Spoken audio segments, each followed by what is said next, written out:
Bueno, queridos hermanos, qué lindo estar aquí en Salinas. No conocíamos este lugar y sabemos que hay proyectos para crecer. Y creo que sí, que es necesario, porque me parece que van a tener que poner algún banco ahí afuera en cualquier momento o parlantes para afuera. Qué alegría encontrarnos. El título que le puse al mensaje de hoy se llama así: Preguntas para respuestas pendientes. Ese es el título. Como ustedes ven, tenemos tres hijos y en casa usamos mucho material para niños para hacer de las meditaciones más atractivas para ellos, ¿no es cierto? Este es un libro de meditaciones que usamos mucho, hace mucho tiempo. Todos los años van surgiendo nuevos libros de meditaciones y la verdad es que nos quedamos siempre con este, porque nos ha enseñado un montón. Y quiero compartir con ustedes una meditación de esta autora que es del 19 de abril. Ya lo pasamos, pero quería compartirlo como para empezar. No sé qué pasó. O capaz que soy yo que lo... No. ¿Me escucha bien? Sí. Bueno, seguí. Entonces, esta meditación se basa en Jeremías capítulo 33, versículo 3, y dice: Llámame y te responderé, y te anunciaré cosas grandes y misteriosas que tú ignoras. Entonces la autora dice así: ¿tienes dudas y preguntas que te gustaría que Dios respondiera? No eres el único preadolescente, dice acá, o sea que los voy a tratar a todos de preadolescentes. ¿A qué le pasa esto? En una escuela italiana, una maestra propuso a sus alumnos hace mucho tiempo que escribieran una carta a Dios para preguntarle lo que quisieran. Y estas son algunas de las preguntas que estos niños escribieron en esa escuela italiana. Miren qué interesante. Querido Dios, la jirafa, ¿la querías hacer así o te salió mal? Esa fue Patricia. Después Antonio escribió: el pastor de nuestra iglesia, ¿es amigo tuyo o solo es un compañero de trabajo? Jacobo preguntó: ¿cómo es que hacías tantos milagros antiguamente y ahora ya no los haces? Y Laura preguntó: ¿cómo es que no has inventado ningún animal en los últimos tiempos? Roberto preguntó: yo soy italiano, ¿y tú? Y Carlos, otro de los ejemplos, preguntó: ¿cómo supiste tú que eras Dios? Me parecieron tan interesantes estas preguntas de los niños, ¿no? Pero ¿saben que yo tengo preguntas para hacerle a Dios? Que aún no tengo respuesta. ¿Ustedes tienen preguntas para hacerle a Dios? La autora dice: estoy segura de que si pudieras hablar con Dios cara a cara, tendrías muchas preguntas que hacerle. Yo tengo un montón. Estas son algunas de las mías, dice. ¿Por qué permites el sufrimiento? ¿Por qué en la iglesia hay gente que en realidad no vive como cristiana? ¿Cómo puedo convencer a personas de otras religiones de que tú eres el único Dios verdadero? Preguntas difíciles, ¿verdad? De hecho, todavía no sé las respuestas, dice la autora. Pero a pesar de que todavía tengo muchas preguntas sin respuesta, he aprendido a vivir sin conocer las respuestas exactas, confiando en lo que dice la Biblia y en que Dios me las responderá cuando estemos en el cielo. También, dice la autora, he aprendido que puedo hablar con Dios todos los días y disfrutar de su compañía, agradecerle por el sacrificio de Jesús, a pesar de que no puedo entenderlo todo completamente. Y es que eso es lo que significa vivir por fe. Vivir confiando en que Jesús sabe lo que necesitamos para ser salvos y no agobiarnos ni preocuparnos tanto por lo demás. Él está al control del mundo, de la historia y de nuestra vida. Amén. Hoy, ¿lo tengo que poner acá? No, se acabó la batería. No puede usar el otro, por favor. Perfecto. Disculpa. No. Tanta tecnología, igual no estaba tan acostumbrada a la tecnología. Me voy a poner así me escuchan mejor, ¿sí? Perfecto. Entonces, vieron que en el versículo de Jeremías habla de misterio. La Biblia nombra misterio para muchas veces contestar situaciones que son difíciles de entender. Hay veces que los seres humanos encontramos explicaciones que nos ayudan a vivir. Hay personas que se conforman con explicaciones más sencillas. Hace un tiempito fuimos con mi familia a conocer, el mes pasado, las cataratas del Iguazú. Hermosas, no sé quiénes ustedes conocen, pero si tienen la posibilidad, hermosas. Maravilla de la creación de Dios. Cuando íbamos, creo que era de un hotel al aeropuerto o algo así, nos llevó un señor un transfer, ¿no? Como un taxista, pero con alguien no. Y hablando, un argentino, ¿no? Entonces, dialogando, muchas veces en esos diálogos se encuentran cosas muy lindas. A mí me gusta mucho dialogar con la gente del país para aprender. Y obviamente, Argentina, dos grandes temas, ¿no? La crisis económica y campeones del mundo, de fútbol, ¿no? Ahí agarramos por el lado de los del campeón del mundo, ¿no? Y este hombre nos decía, era un hombre cristiano, de fe. Yo estoy convencido, decía, que Dios nos dio este campeonato. Porque solo Dios puede hacer que ese último gol fuera de verdad. Yo no sé, los hombres sabrán, las mujeres que les interesa el fútbol, dicen que el último gol de Argentina fue, para él, de Dios, ¿no? Entonces dice, bueno, y yo creo mucho en Dios, y yo creo en la Biblia, y entonces yo a veces estoy acá en el tránsito y está muy difícil, y Dios me abre los caminos. Y yo lo iba escuchando, ¿no? Y primero decía, qué lindo encontrarme con alguien que tiene una experiencia religiosa de fe y que la comparte tan fácilmente. Pero por otro lado yo pensaba, si yo fuera un brasilero, ¿no? O un francés, ¿estaría de acuerdo en que Dios tuvo algo que ver con el partido de fútbol? No sé.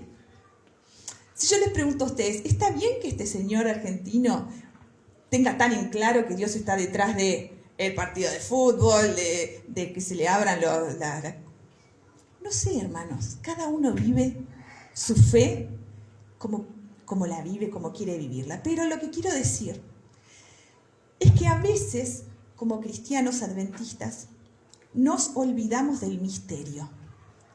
¿Qué significa el misterio? Que hay muchas cosas que no sabemos.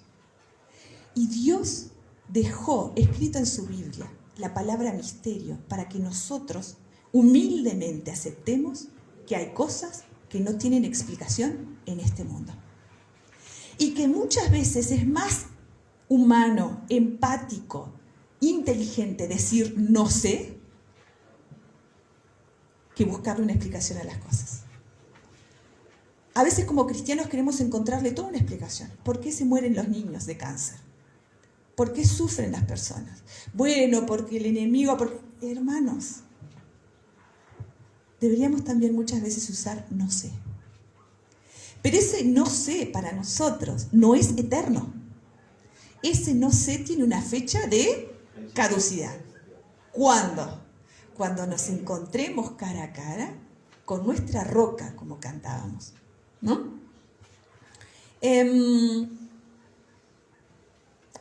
Mi papá falleció hace 2 años, un hombre de campo que amó siempre a Dios, y si yo estoy hoy acá, en gran parte es por él. Y mi papá tenía una pregunta que me la hacía medio en broma, me decía, dice, yo cuando vaya al cielo, cuando venga Jesús, tengo una pregunta que voy a hacer porque no entiendo, decía mi papá. Un hombre grandote de campo, no entiendo. Y yo decía, este hombre de fe, como medio, no les digo enojado, pero como diciendo, Jesús, necesitamos hablar porque hay algo que no entiendo, ¿no? ¿Y saben cuál era la pregunta que tenía mi papá? Sobre esa pregunta vamos a basarnos hoy. La pregunta de mi papá decía así, yo le voy a preguntar a Jesús, ¿por qué permitió que el hombre más grande del mundo, según sus palabras, cuál era el hombre más grande del mundo nacido en el mundo, según las palabras de Jesús? No existe hombre más grande nacido. Dijo Jesús eso, ahora lo vamos a leer. ¿Nadie lo sabe? Juan el Bautista. Primo de Jesús. profeta, que abrió el camino a Jesús, que bautizó a Jesús. Y mi papá, indignado, porque ¿cómo murió Juan el Bautista? 2. Bueno, yo creo que Jesús va a tener que hacer una reunión acá con varios. Y me parece genuino, hermano.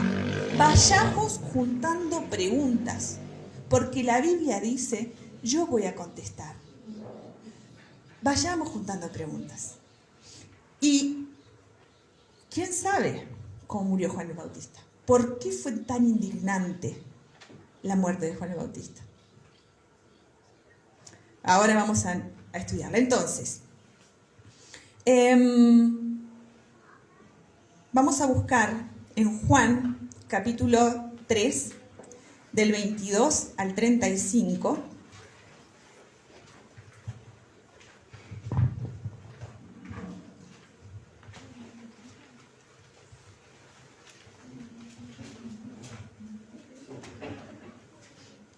Yo voy a estar usando esta Biblia, que tiene una versión que recomiendo para los papás y las mamás de niños pequeños.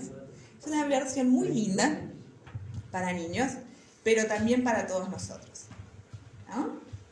Entonces, estamos en Juan capítulo 3, del 22 al 35.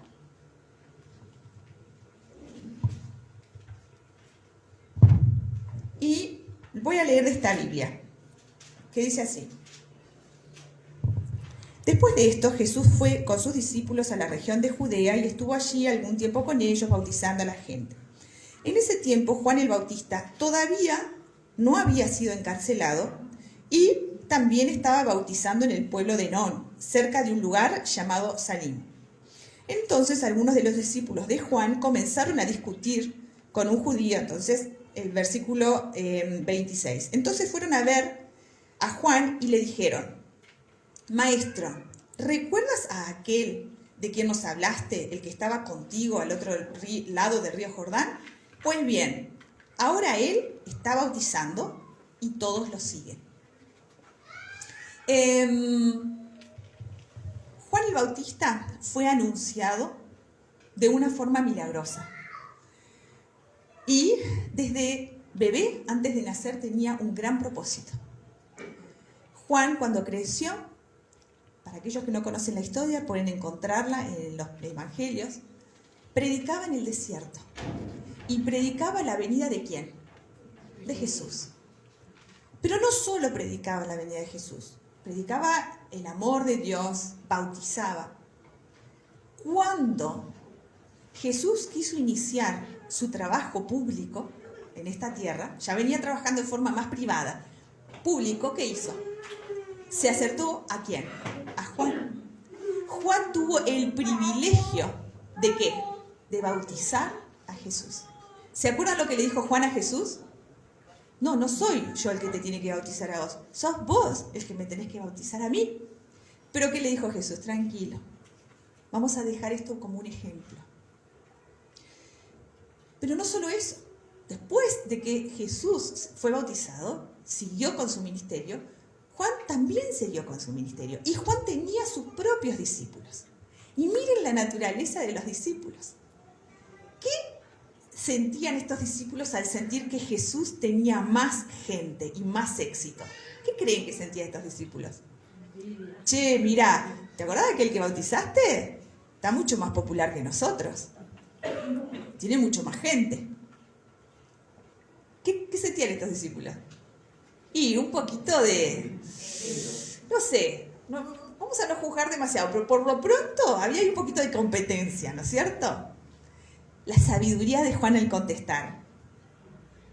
27, versículo del capítulo 3. Nadie puede hacer algo si Dios no se lo permite.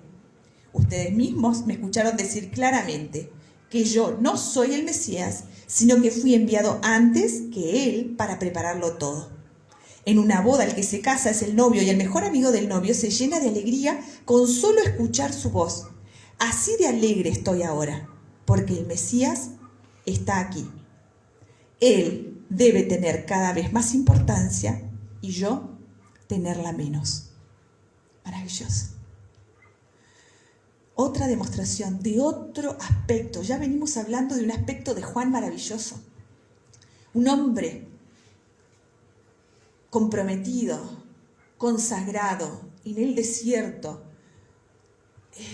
dedicando su vida a solo hablar de Dios y salvar personas. Bautiza a Jesús, demuestra humildad, demuestra esta visión a largo plazo. Yo me tengo que ir achicando y el que tiene que ir creciendo es Él, y le da eso a sus... ¡Qué maravilla de persona! Pero sigamos más adelante todavía. Este hombre maravilloso fue encarcelado. Vamos a buscar en Mateo capítulo 11, también se relata en Lucas capítulo 7, pero vamos a buscar Mateo capítulo 11 del 2 al 18. Mateo capítulo 11 del 2 al 18. Amén. ¿Alguien me habló? Amén. No, pensé que alguien me hacía una pregunta para... dice así. Juan el Bautista, que estaba en la cárcel, ya había sido encarcelado. Oyó hablar de todo lo que Jesús hacía y envió a algunos de sus propios discípulos para que le pregunten a Jesús: ¿eres tú el Mesías que Dios prometió enviarnos o debemos esperar a otro? Acá hay algo que yo no entiendo. En los versículos anteriores estábamos hablando claramente de que Juan, que decía, este es el Mesías, ¿qué es lo que tiene que pasar?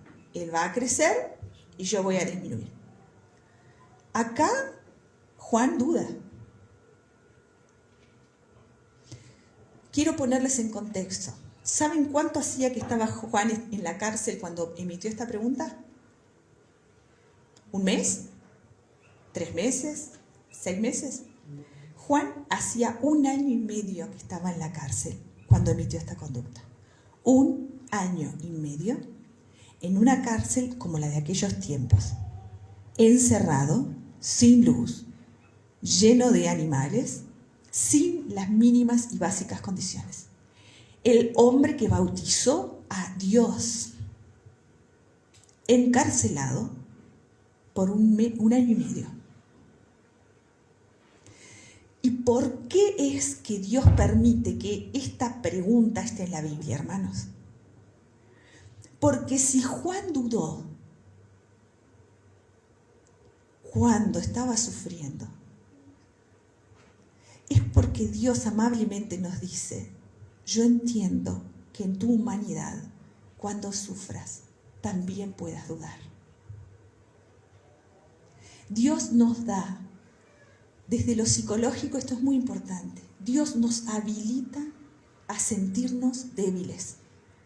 Dios permite que de vez en cuando preguntemos cosas. Y decir no sé y acercarnos a Dios en humildad, decir no entiendo esto, Dios, estoy sufriendo un montón. ¿Al final existís o no? Y Juan dudó. ¿Qué creen que le contestó Jesús? ¿Por qué? Juan le mandó a sus discípulos a preguntar: ¿eres tú el Mesías que Dios prometió enviarnos o debemos esperar a otro? Juan no dudó de la existencia de Dios, pero dijo, bueno, capaz que este hombre no es, porque yo estoy acá hace 1 año y medio y veo que nada cambia, seguimos bajo los romanos, está todo igual. ¿Jesús qué le respondió? Jesús le respondió: vayan y díganle que sí, yo soy el Mesías, que se quede tranquilo, mañana voy y lo libero de esa mazmorra. ¿Fue eso lo que contestó? Jesús contestó: quédate tranquilo, Juan, sí, soy yo. ¿Voy a liberarlos a todos en cualquier momento? Miren la respuesta de Jesús. Versículo 4. Jesús respondió: regresen y cuéntenle a Juan todo lo que ustedes están oyendo y viendo. Ahora los ciegos pueden ver, Y los cojos caminan bien, los leprosos quedan sanos y los sordos ya pueden oír. Versículo 6. Dios va a bendecir a los que me ven hacer esto y no me abandonan. Cuando los discípulos de Juan se fueron, Jesús comenzó a hablar con la gente acerca de Juan y les dijo: cuando ustedes fueron al desierto, ¿a quién vieron allí? ¿Acaso vieron un hombre doblado como las cañas que lo dobla el viento? ¿Vieron a alguien vestido con ropa muy lujosa? Recuerden que los que visten así viven en palacios como los reyes. ¿A quién vieron? Vieron a un profeta, por supuesto que sí. En realidad, versículo 9, Juan era más que un profeta. Era el mensajero de quien Dios había hablado cuando dijo: yo envío a mi mensajero delante de ti a preparar todo para tu llegada. Versículo 11, palabra de Jesús. Les aseguro que todavía no ha nacido un hombre más importante que Juan el Bautista. ¿Pero quieren terminar ese versículo?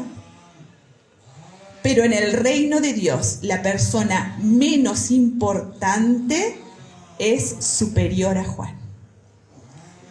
¡Fua! Como dicen los chicos, ¿no? ¡Fua! Me voló la cabeza.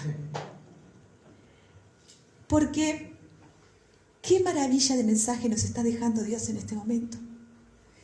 La complejidad pura de esta vida, misterios que no entendemos, la posibilidad de dudar frente al dolor y el amor de un Padre divino que indica, escúchame, cree.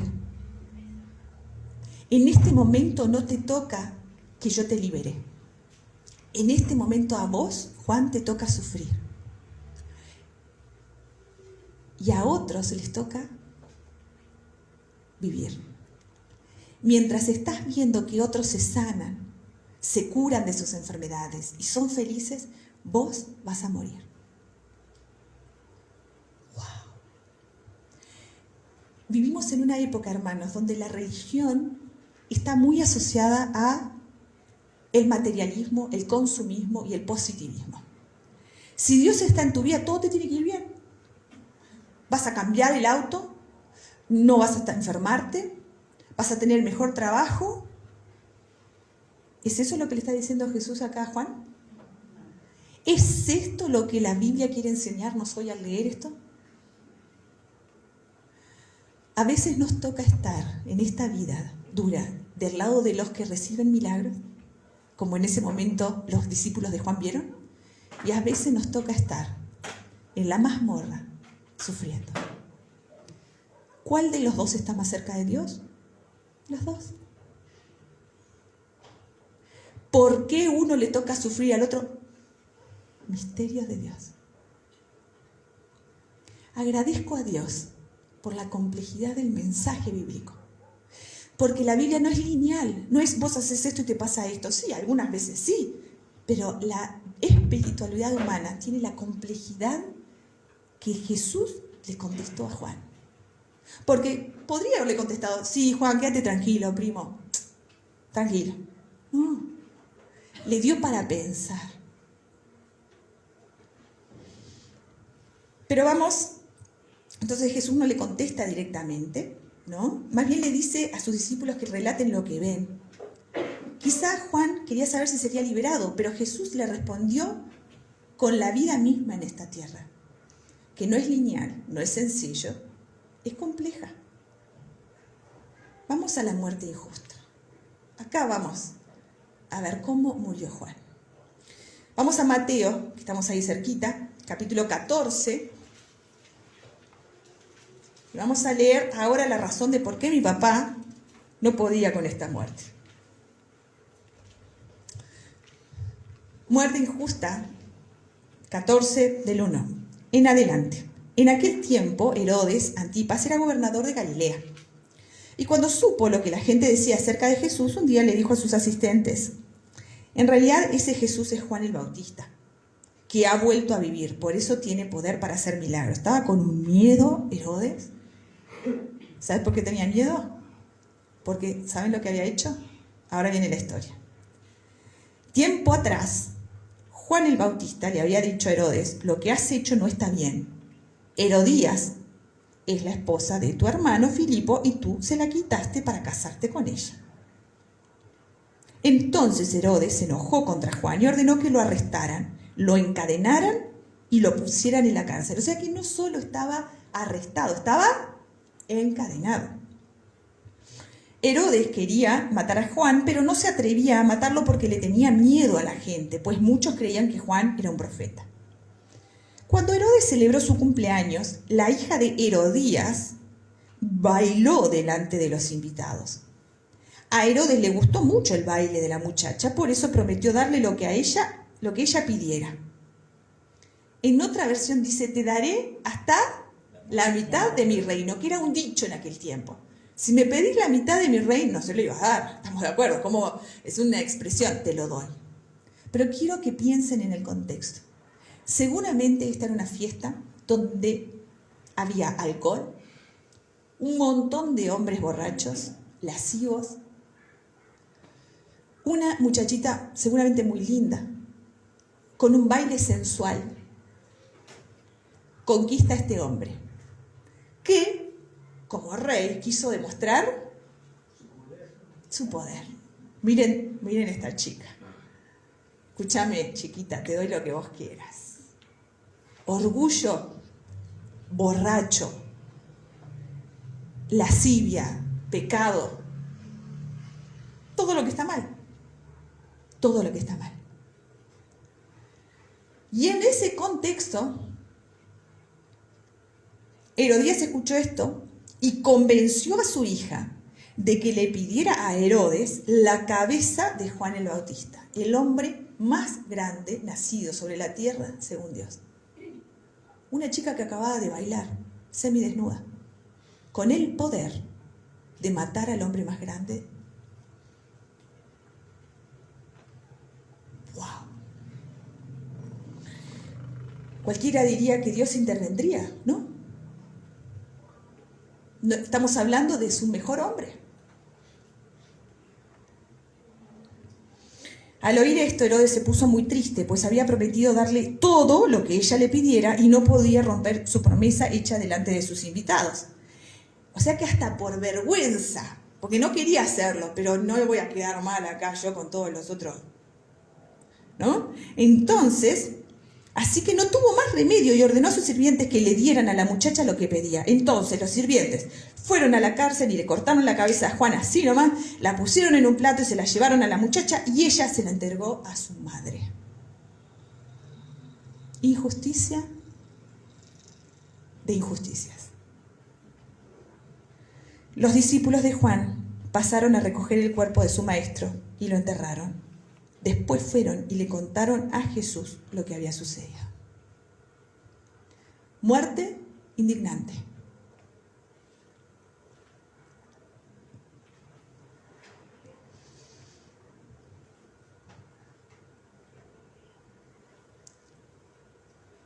Vivimos en un mundo de injusticias. Y la injusticia en cualquier cerebro sano genera enojo. ¿Sabían esto? El enojo es la emoción que ha puesto Dios en nuestro cerebro para decirnos que estamos frente a algo que es injusto. Un cerebro sano se enoja frente a las injusticias. El problema está en la intensidad. Si ese enojo me lleva a solucionar o si ese enojo se transforma en ira y aumenta el problema. Pero no me voy a meter en ese tema psicológico porque me apasiona y los voy a aburrir. Pero lo que quiero decir es que las emociones están para enseñarnos. Imagínense los discípulos. ¿Quién mató a Juan? No fue ni siquiera una muerte, ¿viste? Como te voy a decir, dramática porque murió. No. Juan ahí, un año y medio encerrado, escucha los pasos, vienen, tic, pum, cabeza, no me llevo. Hay cosas que se nos resultan difíciles de entender, porque en este mundo que vivimos en tiendas de campaña, es difícil encontrarle explicación a muchas cosas. ¿Qué hizo Jesús cuando los discípulos le contaron? ¿Saben ustedes qué hizo Jesús? Está en el siguiente versículo. Versículo 13 del capítulo 14 de Mateo. Cuando Jesús oyó lo que le habían hecho a Juan el Bautista, subió a una barca y se fue a donde pudiera estar solo. Tristeza absoluta. Cuando estamos haciendo un duelo, cuando nos impacta el dolor, muchas veces necesitamos estar solos. Y está bien. Esta actitud de Jesús es hermosa. Podríamos hacer un sermón entero solo de la decisión de Jesús, pero ahí se ve la humanidad, la empatía, el dolor y la forma de manejarlo de Jesús. Pero no vamos a seguir por ahí. ¿Pudo estar mucho tiempo solo Jesús? No, porque la gente lo siguió y finalmente hasta después les dio de comer. Pero sigamos por nuestro camino. Vivimos en un mundo de muerte, pero Jesús nos da esperanza. Vivimos con tristezas reales. Jesús nos da esperanza. Vivimos con misterios y convivimos con esas injusticias. Pero a pesar de eso, en Jesús podemos tener calma. Mientras un gran hombre moría de forma aparentemente absurda, muchos otros celebraban la vida porque eran curados milagrosamente por Jesús. Y muchos otros se emborrachaban y se alegraban. En Juan, capítulo 16, versículo 33, Jesús nos dice que en este mundo, si lo seguimos a Él, vamos a pasar bárbaro. ¿No? ¿Qué le pasa a mi Biblia? ¿Está un poquito equivocada? Juan, capítulo 16, versículo 33, Jesús dice, les digo todo esto para que encuentren paz en su unión conmigo. En el mundo, ustedes van a tener lo mejor. No. En el mundo ustedes habrán de sufrir, pero tengan valor. Yo he vencido al mundo. Este seguramente fue el mensaje que Juan recibió con lo que Jesús mandó a decirles mientras estaba en la cárcel. Y este es el mensaje que yo quiero compartir con ustedes hoy. En la complejidad de este mundo de dolor, de injusticia, de alegría, de placer y de milagros, los misterios serán revelados cuando estemos con Jesús, cuando venzamos este mundo.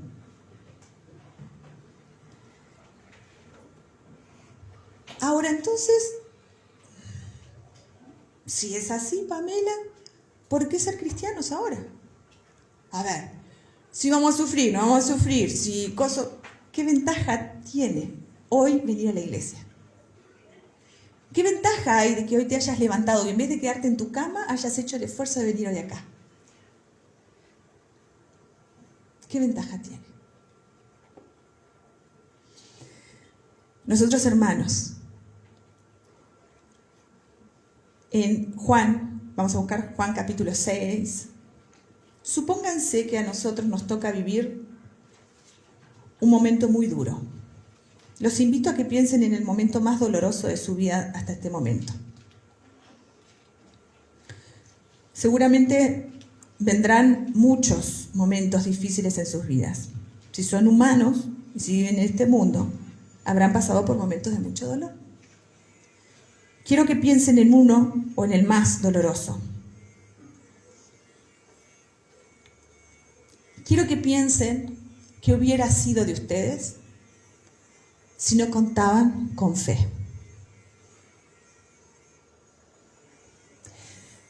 Piensen qué hubiera pasado con ustedes si ustedes no consideraran que estaban siendo acompañados en el dolor. En Juan capítulo 6, el 67 y 68, Jesús dice, habla ahí de otra situación, si ustedes quieren después analicen, pero dice, desde ese momento muchos de los que seguían a Jesús lo abandonaron. ¿Por qué lo abandonaron? Porque él no dio la certeza de que iba a hacer desaparecer a los romanos y que iba a ser... No, entonces mucha gente dijo, ¿y para qué sigo acá? Sí voy a seguir sufriendo. Entonces Jesús les preguntó a sus 12 apóstoles, versículo 67, ¿también ustedes quieren irse? Y yo les pregunto a ustedes y me pregunto a mí, en el medio del dolor, del misterio y de la complejidad, Jesús me pregunta, ¿querés irte? Simón Pedro le contestó, ¿y a quién seguiríamos, Señor? En otras versiones dice, ¿a quién iríamos, Señor? Solo tus palabras dan vida eterna. Nosotros hemos creído en ti y sabemos que tú eres el Hijo de Dios. En el fondo esa respuesta de Pedro lo que dice es, mi calidad de vida se vendría abajo si yo abandono mi fe en ti. Porque aunque esté sufriendo, tus palabras me dan esperanza de vida eterna. Y me dan una perspectiva para entender que no estoy solo, que hay un sentido, que vivimos en una tienda de campaña y que vamos a moradas eternas.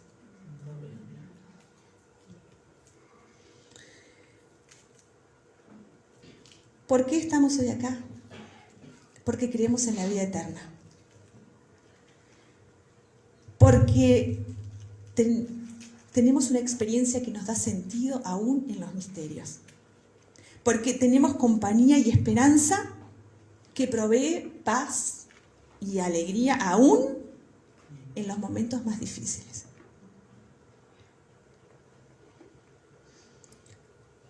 Vamos a cantar ahora, para terminar, el himno favorito de mi papá, que para mí es como un sermón en sí. Agradezco a todos ustedes por la invitación y les deseo la paz que solo Dios puede dar. Amén.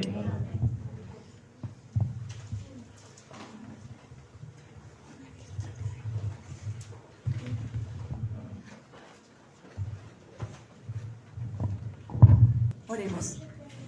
Querido Dios, gracias te damos por tu amor, gracias te damos por la esperanza que nos das, gracias te damos porque en algún momento llegaste a nuestras vidas, hablaste a nuestro corazón, tienes la paciencia de entender nuestro dolor, nuestras dudas, y has dejado tantas cosas maravillosas en la Biblia para que transitemos este mundo complejo.